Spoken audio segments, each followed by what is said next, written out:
আজও ভারতে এমন অনেক যুবক যুবতী রয়েছে যারা জানতে চায় যে এই ভারত একটা সময় অনেক ধনী দেশ ছিল, যাকে সোনার পাখি বলা হতো। তারা ইংরেজদের গোলাম হলোটা কিভাবে? আজকে সৌদি আরব এবং পাকিস্তানের মধ্যে একটা এমন ডিল হয়েছে যা আপনাদের বুঝিয়ে দেবে একটা দেশ অন্য দেশের গোলাম হয় কিভাবে। যেমনটা আপনি স্ক্রিনে দেখতে পাচ্ছেন, আজ থেকে কিছু সপ্তাহ আগে একটা খবর বেরিয়ে সামনে এসেছিল যে সৌদি আরব পাকিস্তানকে $5 বিলিয়ন দেবে। আর পাকিস্তানের সরকার নিজের জনতাদের সামনে এই ডিলকে এমন ভাবে পেশ করে যেন সৌদি আরব পাকিস্তানকে এই $5 বিলিয়ন বিনিয়োগ রূপে দিচ্ছে, যার জন্য পাকিস্তানের জনতাদের সরাসরি ফায়দা হবে। কিন্তু এখন এই ডিলের এমন করা সত্যতা পাকিস্তানের মানুষজনের সামনে বেরিয়ে আসছে, যা তাদের হজম হচ্ছে না। সত্যতাটা কি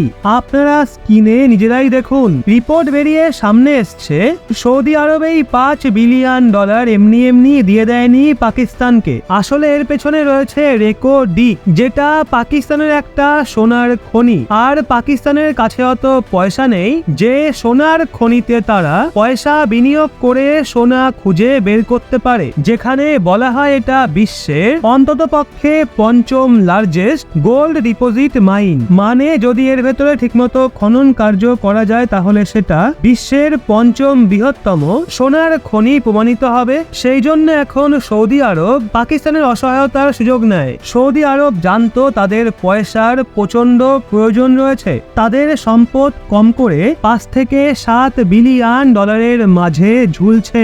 এই দেশ যে কোনো সময় ব্যাংকরাপ্ট হতে পারে। সেই জন্য তারা এই সিচুয়েশনের ফায়দা তোলে এবং পাকিস্তানকে বলে আমরা আপনাদের $5 থেকে $6 বিলিয়ন দিয়ে দেব, কিন্তু তার পরিবর্তে এই যে রেকো ডিক রয়েছে, যেটাকে বিশ্বের 5ম বৃহত্তম গোল্ড ডিপোজিট মাইন বলে মনে করা হয়, মানে বিশ্বের 5ম বৃহত্তম সোনার খনি বলে মনে করা হয়, সেটা আমাদের দিতে হবে। পাকিস্তান তখন বাধ্য ছিল, কারণ তাদের কাছে পয়সা ছিল না। পাকিস্তানের সরকারের সম্পদ দ্রুত শেষ হচ্ছিল। সেই জন্য একরকম বাধ্য হয়েই পাকিস্তানের সরকার মাথা ঝুঁকিয়েছে সৌদি আরবের সামনে। যদিও মাথা ঝোঁকানো বাটি হাতে ধরা পাকিস্তানের স্বভাবেই রয়েছে, তো সেটা কোনো বড় কথা নয়। তো সৌদি আরব এবং পাকিস্তানের মাঝে এই ডিল ক্লোজ হতে চলেছে, যার দরুন রেকো ডিক যে খনি রয়েছে সেটা সৌদি আরবের হাতে ধীরে ধীরে যাচ্ছে।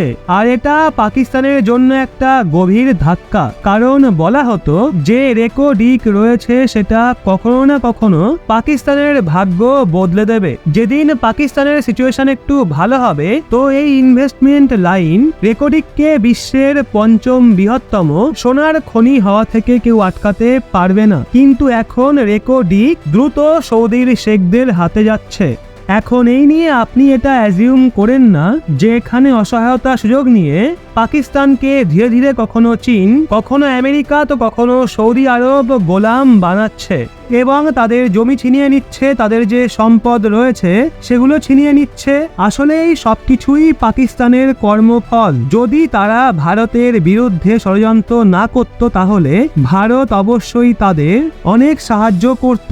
ভারতকে যদি তারা সঠিক সময়ে পিওকে ফিরিয়ে দিত এবং কোলাবোরেশনে চলতো, তাহলে আজকে পাকিস্তানকে না কারোর সামনে ঝুঁকতে হতো আর না তো কারোর গোলাম হতে হতো। কিন্তু তাদের জেদ, তাদের অহংকার এত বেড়েছিল যে পাকিস্তানের সেনা এবং সরকার পাকিস্তানকে গোলাম বানিয়ে ছেড়েছে। তো বন্ধুরা, সম্পূর্ণ এই বিষয়টা নিয়ে আপনাদের কি মতামত সেটা কমেন্টে লিখে অবশ্যই জানান।